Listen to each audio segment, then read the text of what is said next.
Welcome, everybody, back to Beyond the Podium. I'm Bob Roll, stage number 7 of La Vuelta in the record books. Stage win number 3 in a row for the UAE squad and Juan Ayuso after a disappointing day yesterday. An astounding ride by the sprinter Mads Pedersen in the mountains, and of course, Torsten Trajan.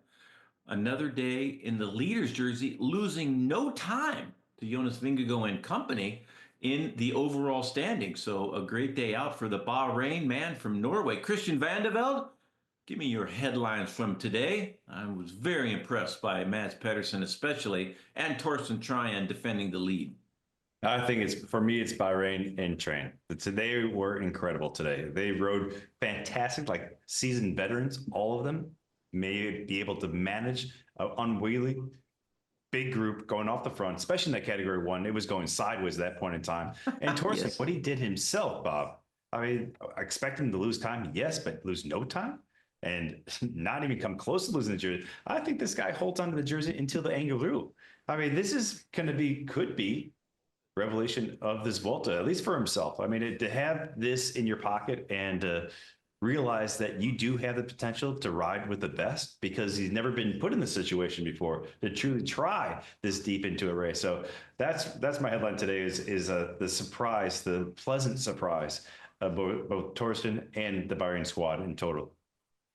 And for Torsten Trajan, getting to know him has been a very intriguing story. I had in the back of my mind, talking to the Norwegian commentators during the Tour de France the last couple of seasons, Torsten's story, breaking his elbow in the Tour de France in 2023 and finishing the Tour on stage 1 in that occasion, after having been diagnosed with testicular cancer the previous season, overcoming that, doing the Tour, joining Bahrain, and an incredibly traumatizing concussion earlier this year in the UAE Tour. So crashing out of that and taking a long time to recuperate. One of the most amazing things I found out about Torsten Trajan in the last couple of days, his favorite food, frozen pizza. I would have to disagree with that particular part of his story, but everything else is absolutely delightful with the 30-year-old now Norwegian Torsten Trajan. What a story he's bringing into the Vuelta, Christian.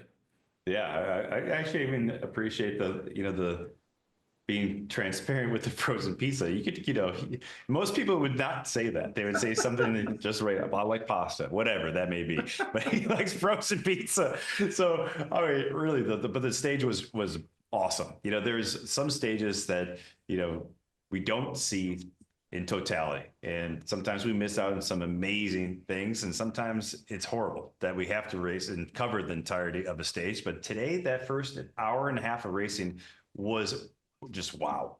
I mean, 30 kilometers per hour average speed up a 25-kilometer hill, gaining 3,600 feet of elevation. And Ayuso did 99% of it by himself, Bob. He was going. And if anything, I was thinking, I hope this dude is not a little bit too ambitious today after what just happened yesterday. So obviously he had plenty still left in the tank on the last climb. But then, like you mentioned, the green jersey suffering off the back, coming back into the group, and then getting to the front and actually attacking, not over the top, before the top of the climb. With 3 kilometers to go, he was off the front by himself. And then, of course, the true breakaway went and distanced himself on the descent. It was a great stage, long stage, heavy stage, 14,000 feet of climbing. But for the GC guys, there really wasn't the great launch pad to really distance themselves from each other.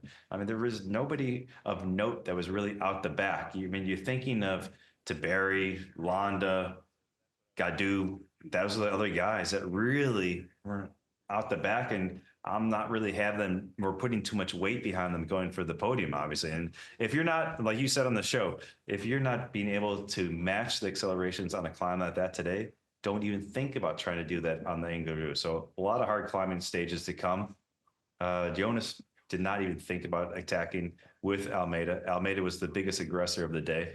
And in Soler, we still don't necessarily know what was going on there. But, Mark, you do you, man. Just keep on going, bro.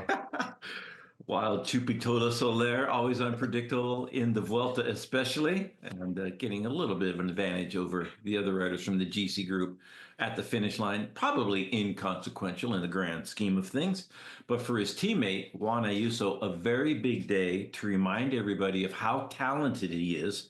When he was in his first Vuelta and got third as a 19-year-old Christian, we just thought, oh my goodness, this guy is going to have a huge career. It hasn't quite panned out like that. Did not finish the Tour de France last year when he was in support of Tadej Pogacar in his attempt to beat Jonas Vingegaard for the first time in 2 years in succession. It worked out in Tadej's favor, but not when Ayuso was in the race. And then fast forward to this, well, excuse me, the Giro earlier in this year, dropping out of that also. Maybe not an ideal run in to the Vuelta, and did try to cover his ears and remind everybody, hey, can you keep the criticisms down to a minimum, please? But didn't do himself any favors in saying he's going for the GC and then losing 10 minutes to his teammate yesterday, Christian. So can we be forgiven for perhaps expecting too much from Juan Ayuso since that big result he had the first Vuelta that he did in 2022? And he didn't exactly do bad in 23 when he got fourth place. Let's not forget about that either, with a little bit classier of a field, let's just say. So, yes. You know what?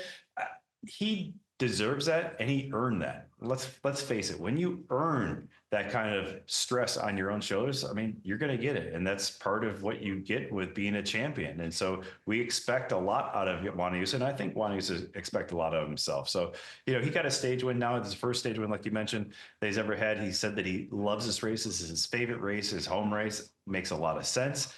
What I want to see now is what he could do with his teammate Joao Almeida, what he could do racing against the big boys, racing against people your own size, kind of thing. I want to see what he could do later on the Angliru, for example. You know, is he going to do some incredible pacemaking there? Because he obviously has a form. Yesterday was not a really good sizing of what his form truly is, going off the back and losing 10 minutes. No, that obviously isn't. Because if you could do what you did here today on the first climb and on the last climb, you obviously have a lot underneath the hood still. So that's what I want to see more importantly. You got your stage win. All right, that's great. We got the hat trick from UAE. Now let's move on and start thinking about what we're going to do for the general classification in Joao Almeida. A little bit more clear for UAE. Jay Vine going for King of the Mountain points, not the GC.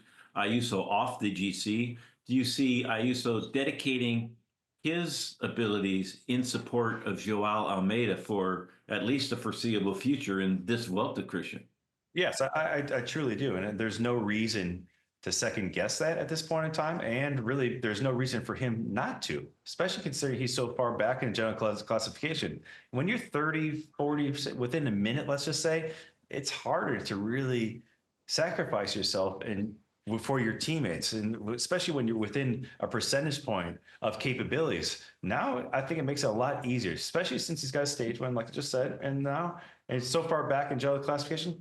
Give it. Let's see what you can do. And I think that he wants to see that, his team wants to see it, and the general public wants to see him race to his best. And, you know, I think he'll still get another opportunity. There's a lot of racing still left to go. There's going to be a lot of breakaways going up the road where no one's going to want to control it. But let's see what happens in general classification. That's what we all want to see. A lot of pressure on UAE after not a great Vuelta last year. Juan Ayuso was fourth in 2023, but that was behind three riders on the same team from Visma, Sepp Kuss, Jonas Vingegaard, and Primoz Roglic. So two great Vueltas for Juan Ayuso in his career. But I mean, I guess the pressure now swings over to Joao Almeida. Not an ideal run into the Vuelta either for the UAE squad, at least. 3 stage wins in a row. But at this point, at the end, the last few days of the Vuelta, that will be a long ways in the rearview mirror. So I think that we'll see a very aggressive UAE team for the rest of this Vuelta, and that might translate into more stage wins for Juan Ayuso, considering what he showed us today, Christian. Yeah, I mean, this is what we all come here for. Any Grand Tour is the general classification. Everything is secondary to that. The stage wins are great. The green jersey is great. The climate jersey is great. There's nothing that comes close to the general classification. And, you know, to say that Ayuso was never going to go for it, okay, that's fair. If you thought that your preparation was good, wasn't good, and you're just going to go for stages, that's fine. And I think that's one of the reason he had his fingers in here. Okay, we get that. But again, what they need to do for this team is to really fight hard and to see where they stand against Visma and Jonas. And Jonas, again, he, at least in my eyes, Bobby, tell me if you think differently, but I still think that Jonas is the man to beat here. There's no doubt in my mind. The team looked fantastic today, even though that UE was the aggressor. And I think we're just going to see the switching of positions from the Tour de France with UE continuously nipping at the heels of Visma and trying to push them every day. And Jonas needs to stay calm. I like what he did today. There's no reason to counterattack what we saw here today. You're not going to gain much. Even if he did feel good, what are you going to put 10, 12 seconds into Almeida? Who cares? Wait until you can really do the knockout punch and the angular. Stage 13. We'll wait for Jonas Vingegaard. He's been good there in the past, Christian. Let's not forget a couple of years ago, dominating that climb to the finish line. Another great Dane in today's stage, and Mads Pedersen has surprised, has astounded, has mystified, and what he did today was an incredible effort by any rider, as quick as he is in the big bunch gallops, to be in the breakaway. I think he got second place points in the King of the Mountains competition on the first Category 1 climb, in spite of the fact all the other sprinters were in a different time zone at the top of that. The man in the green jersey looking at the 20 points, but not until after the first 3 climbs of the day. So Mads Pedersen, another miraculous day for the big Dane and maybe the most popular rider in Denmark at the moment.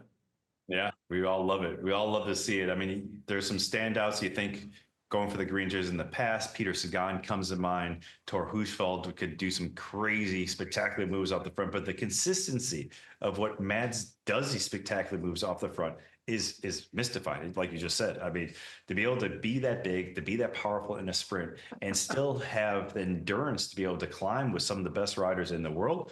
It's really impressive, but it starts tomorrow for Mets, really with the point tally. You think of the intermediate sprint and of course the finish. The team and himself have definitely botched up the finishes for the 2 sprints that they've had the opportunity. Apart from the fact that getting close second to Gadu, I mean, that came down to legs. That was a very hard finish, but still they need to continuously get towards the top 5. And I think the reason why he went in the breakaway is because they're more concerned with the GC riders than they are actually the sprinters as far as the green jersey points go, or else you would never do that today. You would save your guns, save all your ammunition for tomorrow's stage. Yes, right. Just legs. But you mentioned this on the air, and I don't disagree. Everyone suffered today.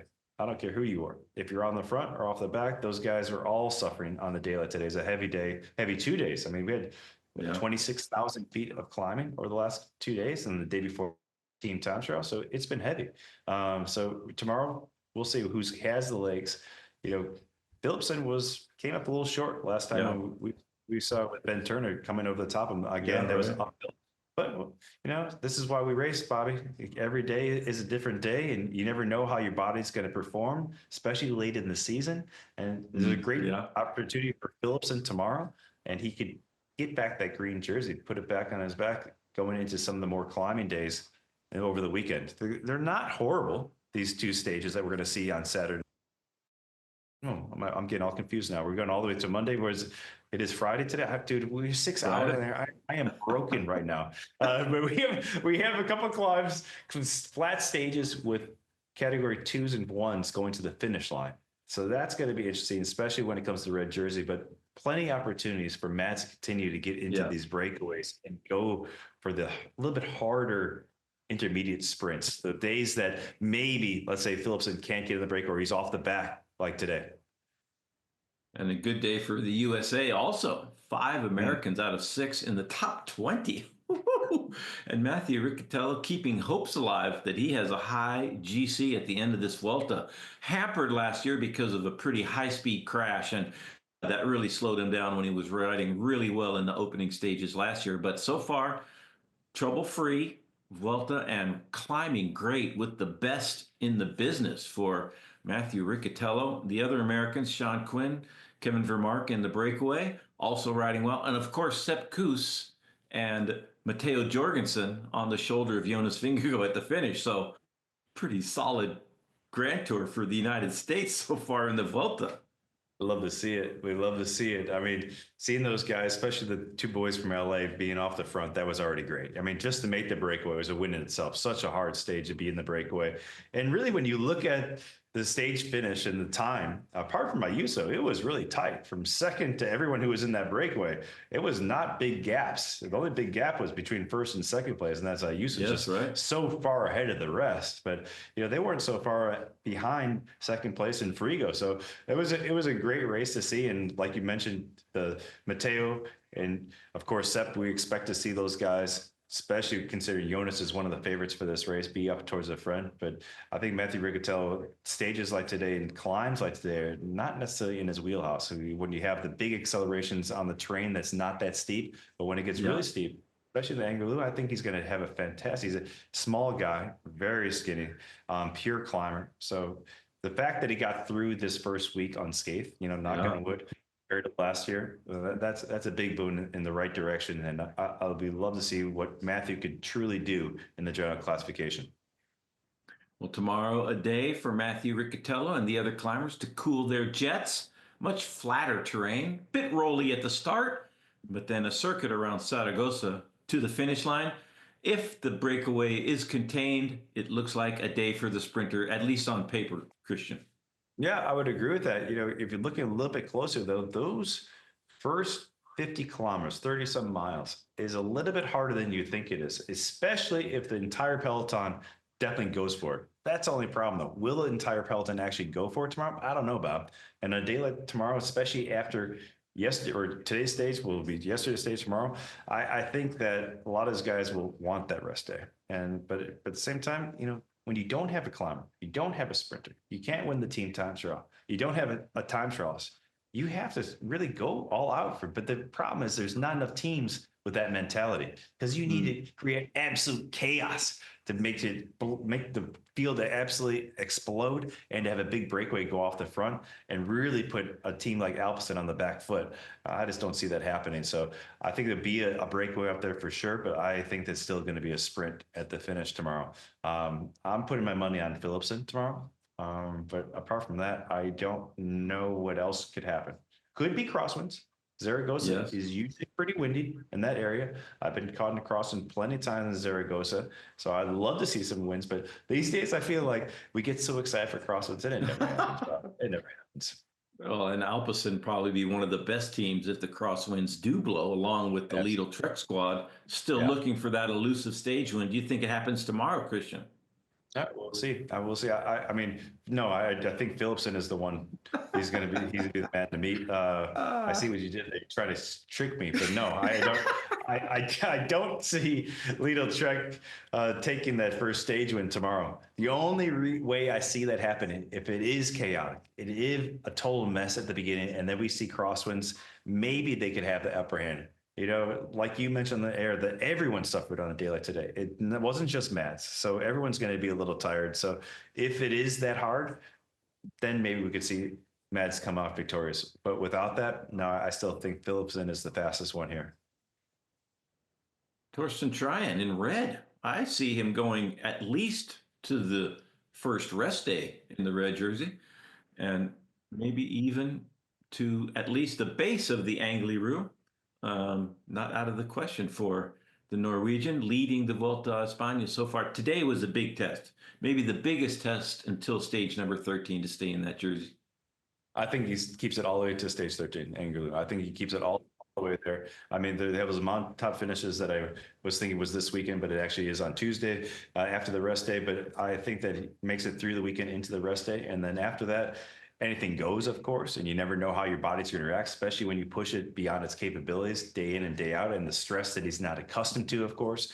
But if as long as his team is motivated and continues to do this, I mean, you have a little bit of be careful what you wish for scenario going on with his teammates, because guess what, boys? We're still here. Stay in this situation, get back on the front.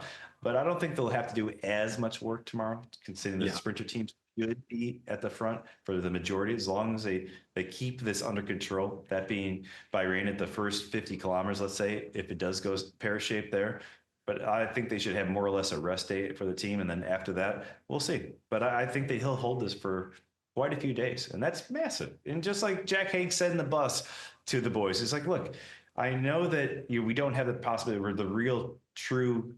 we're not truly in contention for winning this overall, but it's a blessing to have this jersey on your hands and to be able to work. You don't have the opportunity like that to work for the leader in the Grand Tour too many times in your career. So you got to take that with both hands. Well, best of luck to Bahrain and Torsten Trein in the stages to come. Best of luck to us to wake up again fairly early. Thanks, Christian, for joining me. 8:50 a.m. tomorrow, Eastern Time, the start of stage number 8.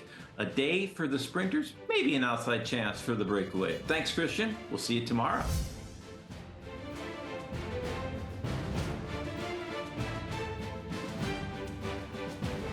For all your cycling content year-round, subscribe to NBC Sports YouTube page. We got it all.